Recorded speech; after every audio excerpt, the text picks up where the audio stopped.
오늘 시작하는 그 찬양이 참 마음을 두드렸습니다. 귀한 찬양 감사드립니다. 여러분 다시 한번 뜨겁게 같이 한번 인사를 나눕니다. 부활의 기쁨이 여러분에게 앞뒤 전후좌우로 부활의 기쁨이 여러분에게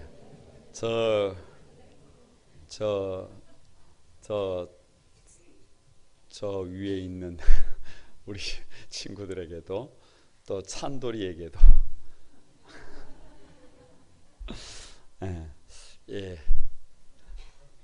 갑자기 웃느라고 2022년 부활절 아침입니다.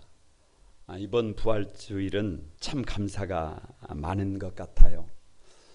지난 한 주간 동안 특별 새벽 기도회를 모이기 전에 항존직들이 먼저 한 주간을 마태복음 25장 달란트 비유를 가지고 한 주간 먼저 엎드렸습니다. 가만히 말씀을 묵상하는데 우리가 남겨졌다, 남겨진 자다. 달란트를 주셨는데 그 달란트가 꼭 돈이 아니라 우리 인생이 달란트고 우리 가정이 달란트고 우리 교회가 달란트라고 고백하면서 그 달란트를 주인이 어떤 달란트를 맡겨주셨던지 우리가 해야 할 일은 최선을 다하는 것이다. 결단하면서 한 주간 먼저 무릎을 꿇고 지난 주간은 다시 어린아이들에게서 우리 모든 성도들이 이르기까지 한 주간 특별 새벽 기도회를 통해서 십자가 위에서 주님이 짊어지신 그 십자가가 도대체 무슨 십자가인가, 우리가 짊어져야 될 십자가가 뭔가를 한 주간 동안 묵상했습니다. 참 부끄러웠습니다. 왜냐, 주님은 자신을 십자가에 못 박는 이들을 위하여 원망하지 않고 저주하지 않고 위하여 기도하셨습니다. 모르고 그런 것입니다라고 변호의 기도를 하셨습니다. 다른 사람의 잘못에 대하여 관대하지 못하는 나 자신이 얼마나 부끄러웠는지 모릅니다. 다시 세상을 다시 살아보고 싶었어요.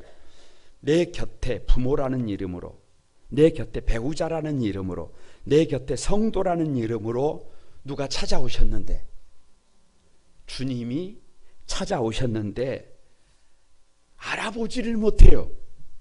눈이 가리워져 있어요. 아니, 내 곁에 소중한 사람들이 얼마나 소중한지를 몰라요. 그래서 너무 부끄러웠어요. 눈을 떠야 합니다. 귀를 열어야 합니다. 사랑해야 할 사람들을 똑바로 봐야 합니다. 그런데 그렇게 살지 못했어요. 그래서 너무 죄송한 거예요. 그래서 마음속에 다시 한번 사랑하는 삶을 살아보고 싶습니다라고 하는 고백을 하지 않을 수가 없었습니다. 금요일 저녁 성금요일 날 아무것도 이룬 것이 없는 것 같은 그 처절한 십자가 위에서 주님은 다 이루셨다라고 하셨어요. 아니, 인생도 가정도 교회도 역사도 무엇 하나 이루어진 것이 없는 것 같은데 다 이루어졌다는 것이 완벽하게 퍼펙트하게 이루어졌다는 거예요. 믿음이 없어서 십자가를 지지 않으려고 했습니다. 믿음이 없어서 그동안 안주만 하고 있었습니다. 믿음이 없어서 머뭇거리고만 있었습니다. 그래서 우리 주님 앞에 가만히 엎드려 기도하면서 고백한 것이 뭐냐 그러면 다 같이 한번 따라서 해봅니다. 주님, 다시 시작하고 싶습니다. 이 고백이에요. 그래서 성도답게 다시 한번 살아보고 싶습니다.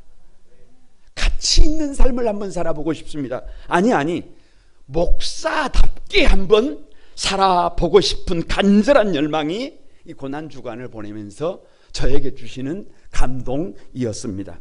그래서 오늘 부활절 설교가 다 같이 한번 부활신앙 다시 시작하고 싶습니다.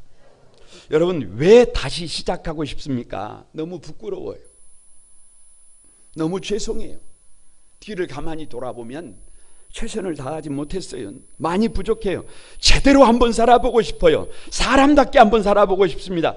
허물투성이로 말고, 여러분, 상처 주지 말고, 눈물 흘리게 하지 말고, 아픔 주지 말고, 싸우지 말고, 칭찬하면서 기도하면서 서로를 위해 십자가를 짊어지면서 아멘이라도 좀 말씀 중심으로, 주일 중심으로, 소명 중심으로, 전도 중심으로, 교회 중심으로, 나라 중심으로, 청지기 중심으로 하늘의 별처럼 빛나는 삶을 다시 한번 살아보고 싶습니다. 더 늦기 전에 이 삶을 반드시 결단하라고 오늘 부활주의를 저와 여러분에게 주신 줄로 믿습니다. 여러분에게도 그런 고백이 있으시지요? 어떻게 하면 부활신앙으로 정말 복 있는 삶을 다시 시작할 수 있을까? 여러분, 첫 번째가 다 같이 부활의 믿음이 있어야 한다. 부활의 믿음이 있어야 해요. 여러분, 3절과 4절을 같이 한번 읽어봅니다. 15장 3절과 4절 다 같이 한번 읽어봅니다. 시작. 내가 받은 것을 먼저 너희에게 전하였노니 이는 성경대로 그리스도께서 우리 죄를 위하여 죽으시고 장사 지낸 바 되셨다가 성경대로 사흘 만에 다시 살아나사, 우리 주님께서 다시 살아나셨습니다. 이게 부활의 믿음이에요. 거두절미하고 마귀는 우리가 부자 되는 것을 무서워하지 않습니다. 우리가 건강해지고 영웅호골이 되는 것을 무서워하지 않습니다. 마귀는 우리가 성공하고 큰 힘을 갖는 것을 무서워하지 않습니다. 여러분, 묻습니다. 한 번 부자는 영원한 부자입니까? 한 번 사람이 건강해지면 영원히 건강합니까? 한 번 힘을 가지면, 권세를 가지면 영원히 힘을 갖습니까? 손을 한번 올려보세요. 그리고 한번 따라서 해보세요. 돌고 돈다. 오늘은 저 집에 있던 것이 내일은 어디에 와요? 오늘은 여기에 있던 것이 내일은 어디에 가 있어요? 그게 팩트예요. 그래서 그것 가지고 뭐 좀 된다 그래가지고 마귀가 무서워하지 않아요. 마귀가 무서워하는 것이 뭐냐 그러면 성도들이 부활의 믿음을 갖는 것을 무서워합니다. 왜요? 여러분, 죽음은 한마디로 무서운 거예요. 죽음은 모든 것이 끝나는 겁니다. 그냥 별것 없어요. 세상 사람들에게 이 한마디면 다 끝나는 거예요. 뭐냐? 오늘 아침에, 오늘 낮에 아주 퍼펙트하게 살다가 오늘 저녁에 집에 갔는데 눈을 안 떠요. 한마디 하면 끝나는 거예요. 다 같이 죽었다. 그러면 거기까지예요. 그냥 그 이상도 그 이하도 아니에요. 끝난 것입니다. 더 이상 희망이 없어요. 그런데 성도들은 부활의 믿음을 가지고 있어요. 부활이 뭐냐? 다시 부예요. 다시 부. 살활. 다시 살아나는 거예요. 죽으면 끝나야 하는데 다시 살아나는 겁니다. 여러분, 이 부활이 믿어지면 1번 대충 산다. 2번 결코 대충 살 수 없다. 몰라요? 아니, 이 부활이 믿어지는데 어떻게 대충 살 사람이 있어요? 어떻게 되는 대로 살아요? 죽으면 끝난다고요? 죽으면 다 오프된다고요? 누가 그래요?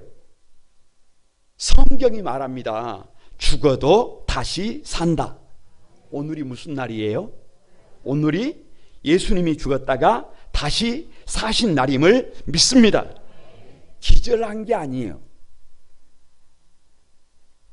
허리에 창에 찔리고 그 상처를 통해서 물과 피를 다 쏟으시고 100% 죽으셨는데, 그리고 무덤에 장사 지내셨는데 사흘 만에 사망 권세를 깨뜨리고 주님께서 다시 살아난 날이 오늘 부활절임을 믿습니다. 기독교가 다른 종교와 다른 점이 여기에 있습니다. 다른 종교는 다 무덤이 있어요. 교주의 무덤이 있어요. 그 무덤을 장식해 놨습니다. 그런데 예수님의 무덤도 있어요. 그러나 예수님의 무덤은 비어 있습니다. 왜요? 다 같이 예수께서 다시 살아나셨느니라. 그래서 기독교를 부활의 종교라고 그래요. 예수님께서 십자가를 짊어지셨을 때 제사들은 사방으로 그냥 뿔뿔이 흩어져 버렸어요. 여러분, 그냥 도망쳐 버렸어요. 왜냐? 예수님 곁에 있다가는 나도 잡힌다는 거예요. 우리도 잡힌다는 거예요. 같이 어려움을 당한다는 거예요. 같이 십자가를 질 수 있다는 거예요. 그래서 피한 거예요. 그래서 도망친 거예요. 저만치 조금 열심히 믿는 베드로 같은 사람은 저만치에서 어떻게 되는지 구경했어요. 힘든 삶을 살고 싶지 않으니까, 버거운 인생을 살고 싶지 않으니까, 고난 당하고 싶지 않으니까, 제자들조차도 어렵고 힘든 삶을 살고 싶지 않으니까 저 멀찍이, 아니 여러분 도망쳐버렸다니까요. 그런데 그 제자들이 다시 돌아왔어요. 그 제자들이 하나같이 자기 자리로 돌아와서 예수 그리스도의 증인이 됐습니다. 다시 제자들이 돌아와서 12제자 중에 11명의 제자가 순교를 당했어요. 베드로는 거꾸로 십자가를 못 박혀서 달려 죽었습니다. 왜요? 왜? 다른 이유가 없어요. 그들이 부활하신 예수님을 직접 만난 줄로 믿습니다. 그래서 4절에 성경대로 사흘 만에 어떻게 되셨어요? 다시 살아나셨어요. 그 후에 게바 베드로에게 보여주셨고 12제자에게 보여주셨고 500의 신도에게 일시에 보여주셨어요. 여러분, 믿음이 없는, 믿지 못하는, 그래서 예수님의 못 박힌 바닥을 만져보고 옆구리에 상한 흔적을 만져보지 않고는 나는 믿지 못하겠다고 하는 의심 많은 도마를 직접 찾아오셔서 네 손으로 만져보고 네 손을 이 창자국 난 허리에 넣어보고 믿음 없는 자가 되지 말고 믿는 자가 되라 라고 말씀하신 줄로 믿습니다. 사도 바울의 고백이 뭐냐? 맨 나중에 만삭되지 못한 나 같은 자에게도, 다 같이 내게도 보이셨느니라. 만삭되지 못하는, 정말로 부족하고 모자란 나에게도 부활하신 주님께서 찾아와서 만나주셔서 내 인생이 이렇게 바뀌었다는 거예요. 여러분이 그렇게 되기를 바랍니다. 왜 부활의 믿음이냐? 이 부활의 믿음이 제자들의 삶을 완전히 바꿔버렸어요. 여러분, 이건 엄청난 충격이에요. 엄청난 도전입니다. 예수님의 부활을 경험한 사람들의 삶은 뒤집어집니다. 믿지 않을 수가 없었어요. 왜요? 3년 공생애 동안 예수님께서 하신 말씀이 허구가 아니라, 거짓이 아니라 진실이었어요. 그래서 두려움에 떨고 있었어요. 겁나서 도망갔어요. 절망하고 좌절하고 있었어요. 그런데 그 제자들이 예수님의 부활을 목도하고 목숨을 걸은 거예요. 예수 그리스도의 증인이 된 거예요. 왜요? 왜? 20절에 그리스도께서 죽은 자 가운데서 다 같이 다시 살아나사 잠자는 자들의 첫 열매가 되셨다.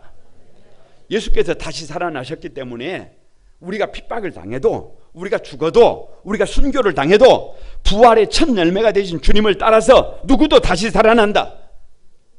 우리도 다시 살아난다. 여러분, 왜 두려워해야 합니까? 왜 겁쟁이로 살아야 합니까? 인생 만사 심리전이라니까요.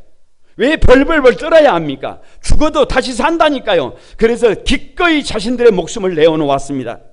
그래서 사도 바울은 31절에 다 같이 나는 날마다 죽노라. 더 이상 살려고 하지 않았어요.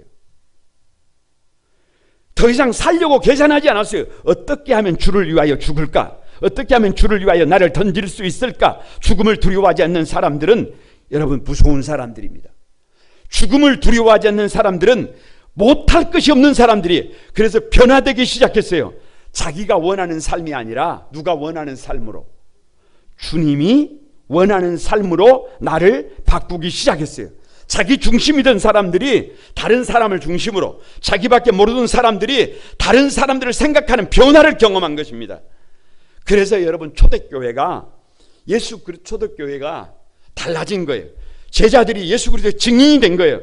그래서 그 작은 공동체가 세상을 바꿔버린 줄로 믿습니다. 옆 사람을 한번 축복합니다. 예수님께서 부활하셨습니다.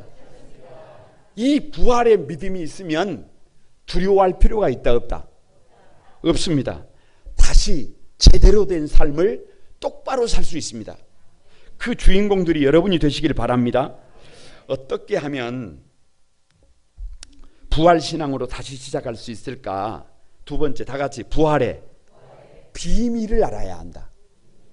여러분 51절에서 52절입니다. 15장 51절에서 52절 두 절 말씀을 같이 한번 읽어봅니다. 다 같이 읽어봅니다. 시작. 보라, 내가 너희에게 비밀을 말하노니 우리가 다 잠잘 것이 아니요 마지막 나팔에 순식간에 홀연히 다 변화되리니 나팔 소리가 나매 죽은 자들이 썩지 아니할 것으로 다시 살아나고 우리도 변화하리라. 이게 무슨 말이냐? 도대체 이게 무슨 말이냐라고 할 수 있습니다. 비밀이 뭐냐? 우리가 다 잠잘 것이 아니요 마지막 나팔에 순식간에 홀연히 다 변화한다. 여기 잠잔다라는 말은 그냥 우리말로 하면 죽었다는 말이에요. 성경은 죽은 자를 잠잔다라고 합니다. 우리 눈으로는 분명히 죽어 있어요. 우리 눈으로는 썩어 있어요. 우리 생각으로는 살 수 없는 몸이에요. 이미 죽은 몸이에요. 그런데 비밀이 뭐냐 그러면 마지막 나팔 소리가 나면 홀연히 다 변화한다. 새 옷을 입는 것처럼 우리가 홀연히 변화할 것이 비밀이라는 거예요. 여기 더 구체적인 비밀이 뭐냐? 52절 여러분 50절, 52절, 53절, 54절에 반복되는 문장이 하나 있어요. 그게 뭐냐? 썩을 것이 썩지 아니함을 입고해요. 죽을 것이 죽지 아니함을 입는 거예요. 아니 옛날 어르신들이 별로 좋지 않는 욕을 할 때 어떻게 욕을 했냐 그러면 이렇게 했어요. 이 썩을 놈아 이렇게 말을 했어요. 아니 그런데 여러분 그것을 가만히 생각해 보니까 지금 우리의 몸이라고 하는 것은 별것 없습니다. 그냥 딱 죽은 지 하루가 지나면 몸이 녹아요. 그래서 약한 장기부터 녹아서 그것이 물로 흘러서 나옵니다. 악취가 나요. 그래서 썩으면 머리도 빠지고 손 한번 대보세요. 머리도 빠지고 이도 빠지고 다 썩어서 문드러집니다. 이것이 썩을 몸이에요. 이게 팩트예요. 근데 비밀이 뭐냐? 이 썩을 몸이 썩지 않을 몸을 입는다는 것입니다.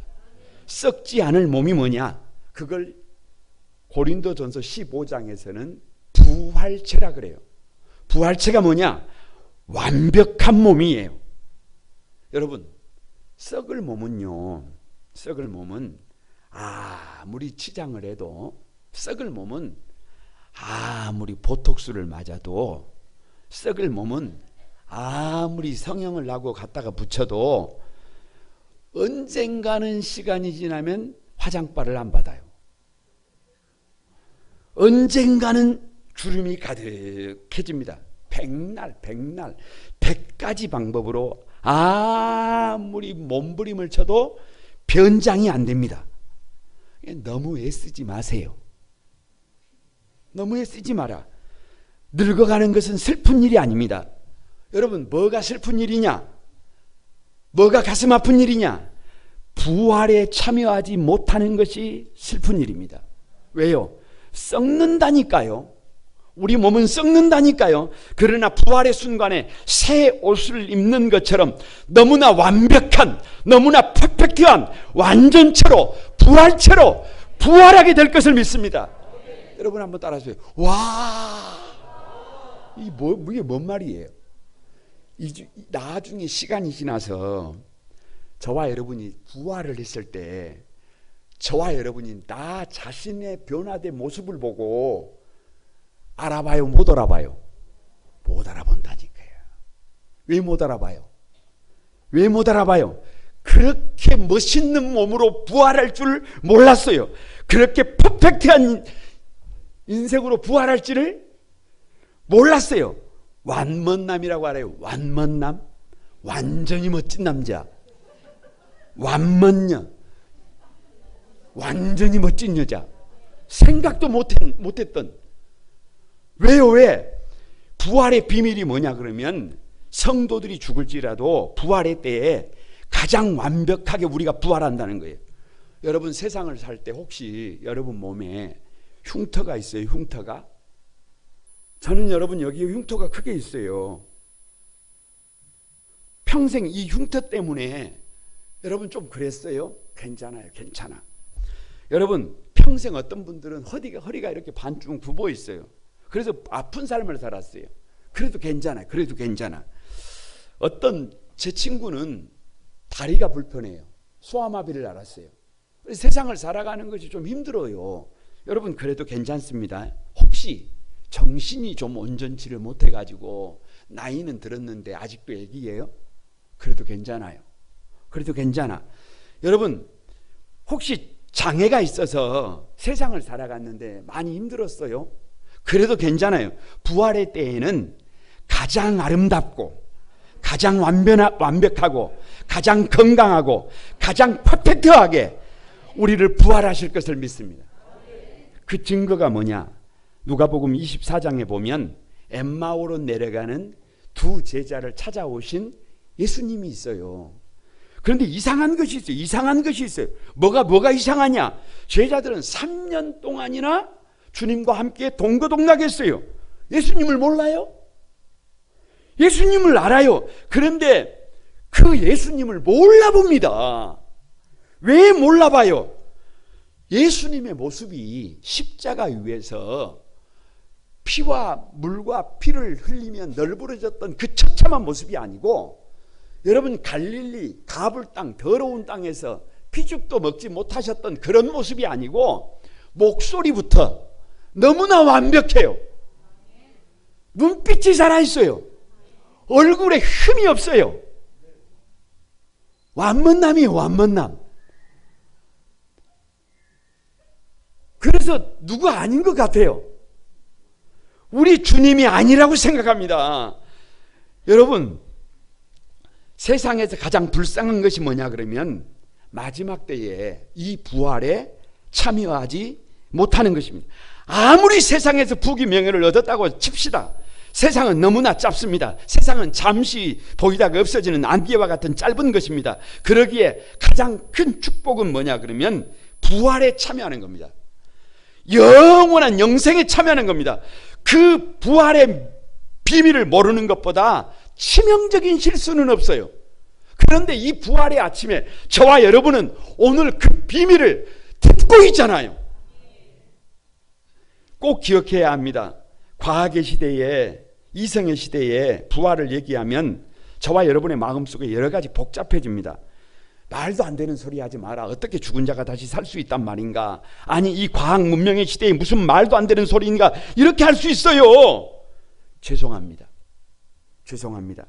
제가 가진 지식으로는, 제가 가진 합리적인 이성으로는 100% 부활을 설명할 수 없습니다. 100% 부활을 믿지도 못합니다. 성경에서 일어났던 수많은 기적들을 여러분 믿을 수도 없어요.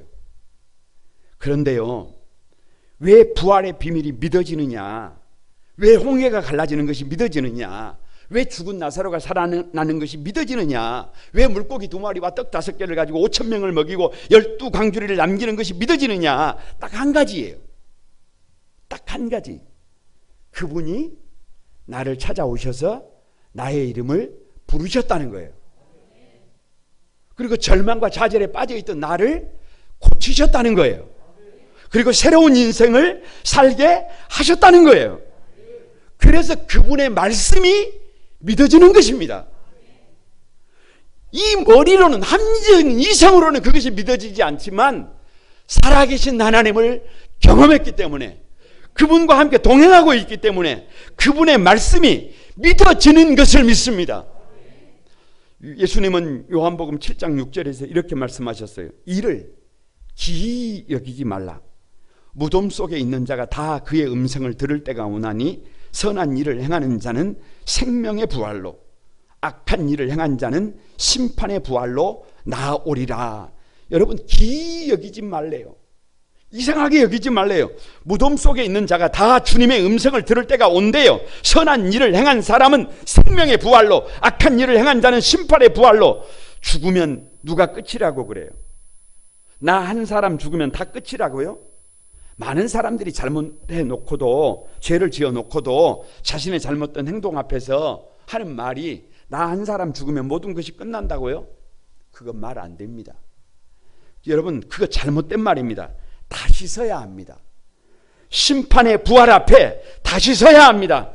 계시록을 보면 우리 주님을 입에 칼을 물고 계시는 주님 앞에, 눈이 붉은 주님 앞에 누가 다시 서야 한대요.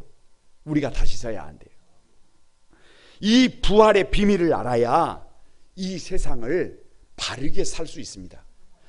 다시 살 수 있습니다. 옆 사람을 한번 축복합니다. 부활의 비밀을 똑똑히 알아야 합니다. 썩을 몸이 썩지 않을 몸으로 갈아입습니다. 부활의 주인공이 되십시오. 부활의 주인공이 되시기를 바랍니다. 어떻게 하면 부활신앙으로 다시 시작할 수 있을까? 부활신앙이 도대체 뭐냐? 여러분 58절을 한번 읽습니다. 58절 다 같이 한번 읽어보면 시작. 그러므로 내 사랑하는 형제들아 견실하며 흔들리지 말고 항상 더욱 힘쓰는 자들이 되라. 이는 너희 수고가 주 안에서 헛되지 않을 줄 알미라. 거두절미하고 부활신앙이 뭐냐? 다 같이 더 이상 죽음을 두려워하지 않는다. 여러분, 부활신앙은 죽음을 두려워하지 않습니다. 지금도 하루에 세계적으로 16만 명이 죽습니다. 뭐 코로나 이런 거 상관없이 그렇게 죽어요. 1년에 약 5,840만 명이 죽습니다. 그냥 우리나라 인구가 죽어요. 그냥 가만히 있어도 세상의 어떤 영웅도 재벌도 자신의 죽음 앞에 여러분 큰 소리 칠 사람이 아무도 없습니다. 왜? 죽음은 지금 다가오고 있습니다. 그런데 55절에서 56절에 이렇게 말씀하세요. 사망아, 너의 승리가 어디 있느냐? 사망아, 네가 쏘는 것이 어디 있느냐? 사망이 쏘는 것은 죄요, 죄의 권능은 율법이라. 장례식장을 갔는데요, 선배 목사님께서 하관 예배를 드리시면서 고인이 들고 다니셨던 지팡이를 가지고 오셨어요. 그리고 그 지팡이를 하관 예식 석상에서 그 지팡이를 분질러 버렸어요. 그러면서 읽으셨던 말씀이 사망아, 너의 승리가 어디 있느냐? 사망아, 네가 쏘는 것이 어디 있느냐? 사망이 쏘는 것은 죄요, 죄의 권능은 율법이라. 말씀을 읽으시고 난 다음에 그렇게 말씀을 하셨어요. 너의 승리가 뭐냐? 죽었다, 죽었다. 사망이 하는 말, 사망에게 하는 말이에요. 사망아, 너의 승리가 뭐냐? 죽었다라고 하면 지금까지는 모든 것이 끝났는데 예수님의 부활과 함께 죽음의 왕노릇하는 시대는 뭐 했다는 거예요? 끝났다는 거예요. 더 이상 죽음을 두려워하지 않는다는 거예요. 죽음을 두려워하지 않으면 이 세상에서 도대체 무엇을 두려워해야 합니까? 여러분, 누가 성도냐 그러면 겁을 상실한 사람들이 성도들입니다. 할렐루야.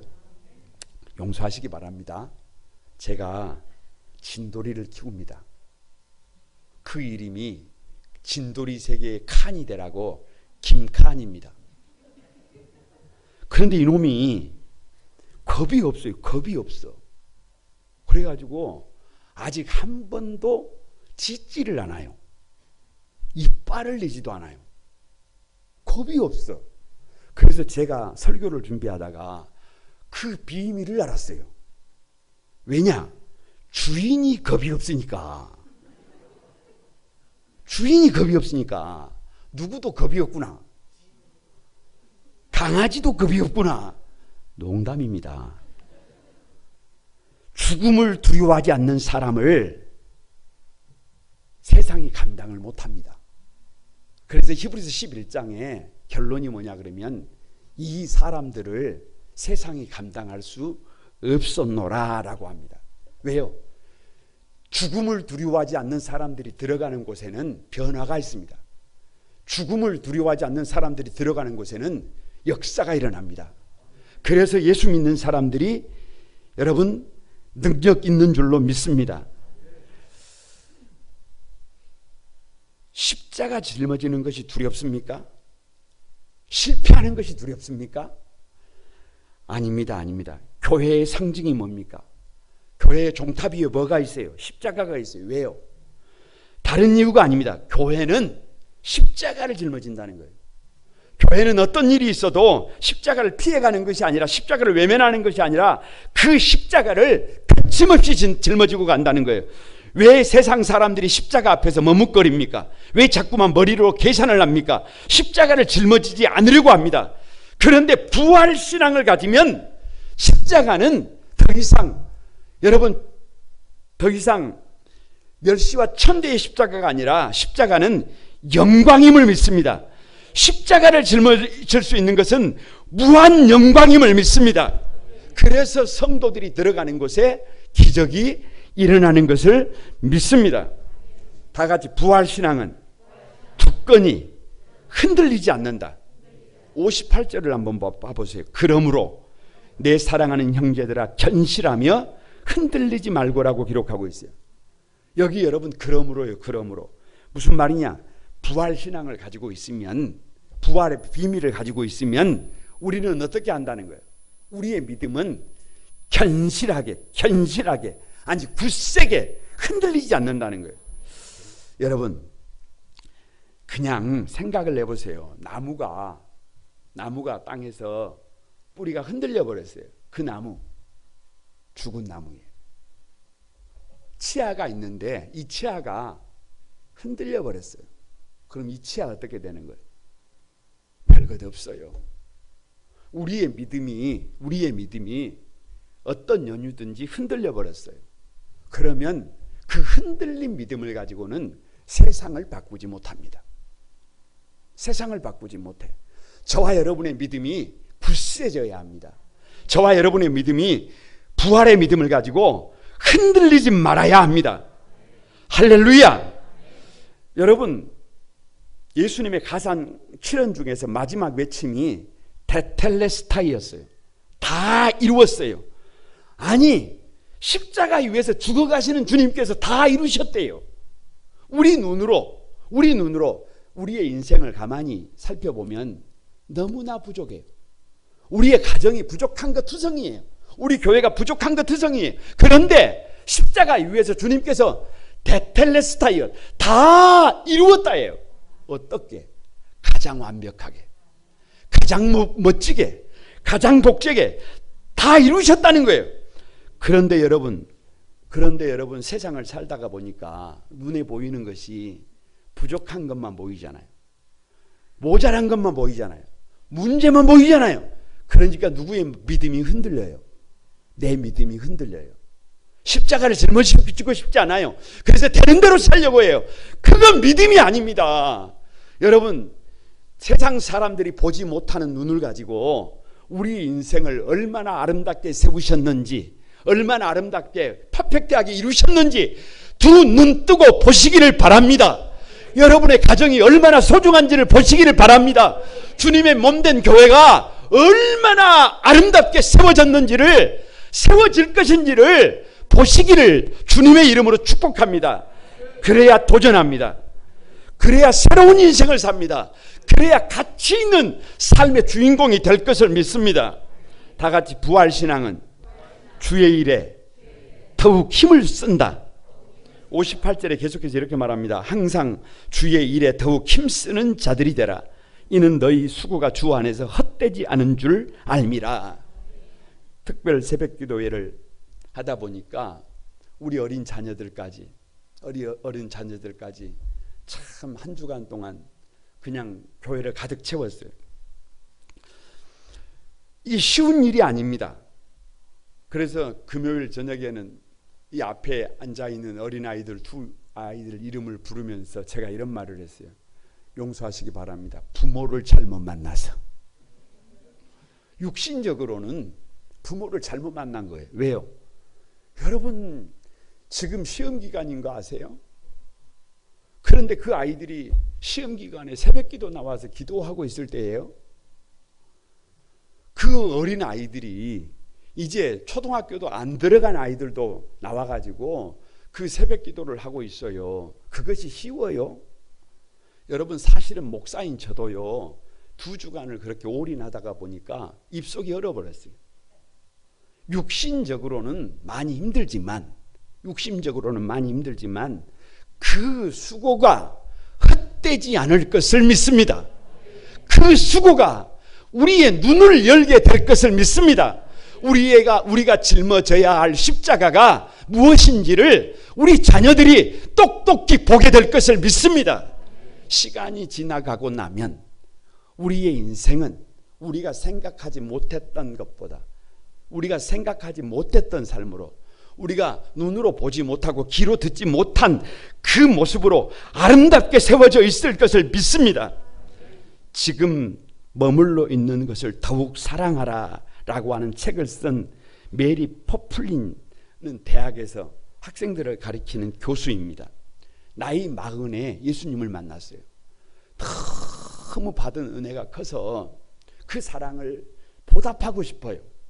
그래서 저 인도의 테레사가 일하고 있는 칼케돈까지 거기를 찾아갔어요. 봉사를 했어요. 자기를 던지고 싶었어요.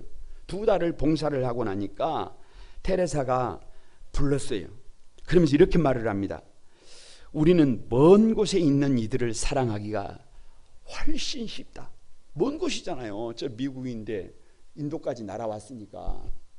그래서 먼 곳에 있는 이들을 사랑하기가 훨씬 쉽다. 그러나 내 곁에 있는 이들을 사랑하기가 정말로 쉽지 않다. 맞아요, 여러분. 맞습니다. 당신의 자리에, 당신의 가정에, 당신의 일터에 예수님의 사랑을 가지고 오세요. 당신에게 보고자 하는 눈이 있다면 가장 가까운 곳에서 캘커타를 발견할 수 있을 것입니다. 이제 부디 당신의 칼케타를 찾아가세요. 그래서 메리는 자기 고향으로 돌아왔습니다. 자기 가장 가까운 가정에서 가족들을, 그리고 자신이 섬기는 교회에서 성도들을, 그리고 세속적인 가치관이 가득한 대학의 캠퍼스에서 학생들을 한 영혼을 귀히 여기면서 섬기면서 사랑하면서 부활의 삶을 다시 살아가게 되었다고 간증하고 있습니다. 이것이 다시 사는 사람입니다. 여러분 옆 사람을 한번 축복합니다.